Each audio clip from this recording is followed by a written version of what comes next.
ఇది భయం అనేది ఎట్లుంటదో తెలుసా? మనము ఒక వీడియో ఇప్పుడు ఫర్ ఎగ్జాంపుల్ మీకు చెప్తా.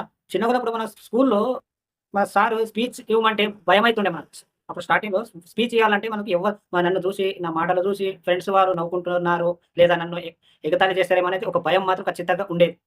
ఇప్పుడు వీడియో చేస్తున్నప్పుడు కూడంగా ఈ వీడియోలో కొందరు నెగెటివ్‌గా మాట్లాడతారు, కొందరు పాజిటివ్‌గా మాట్లాడతారు. సో, ఇప్పుడు మనం చేస్తూ పోతే అది అలవాటైపోతుంది. అప్పుడు ఏదైతే నాకు స్కూల్‌లో స్పీచ్ ఇవ్వాలని బుగులైతుండేనో, భయమైతుండేనో, ఇప్పుడు ఈ వీడియోలో కూడంగా నలుగురు ఏమనుకుంటారో, నా ఫ్రెండ్ ఏమనుకుంటాడో అని భయమైతే ఖచ్చితంగా ఉంటది. సో, ఒక స్టార్టింగ్‌లో చేసినప్పుడు ఎంత బుగులైతదో, నువ్వు రెగ్యులర్‌గా చేస్తున్నప్పుడు ఆ బుగులనేది తక్కువైతది. అలాగే నీకు అనుభవం అనేది వస్తూ ఉంటది. ఈ రోజు స్టార్టింగ్‌లో స్పీచ్ ఇచ్చినప్పుడు చాలా భయమైతూ ఉంటది. అదే నెక్స్ట్ డే ఇచ్చిన కొంచెమే భయమైతది. ఆ తర్వాత ఇచ్చిన 10 మంది ముందు 10,000 మంది గావచ్చు, లేదా 2,000 మంది గావచ్చు, స్కూల్‌లో గాని నీకెక్కడ కూడా భయం అనిపించదు. ఫస్ట్ ఆ భయం తీసేయాలి. తీసేయాలంటే నీకు నెగెటివ్ థాట్స్ నీ మైండ్‌లో ఉండకూడదు. 10 మంది నిన్ను చూసి నవ్వుకున్నా సరే నువ్వు దాన్ని పాజిటివ్‌గా తీసుకొని ముందుకు వెళ్ళాలి. అప్పుడే నువ్వు ఏదైనా చేయగలవు. నువ్వు అనుకున్నది సక్సెస్ కాగలవు.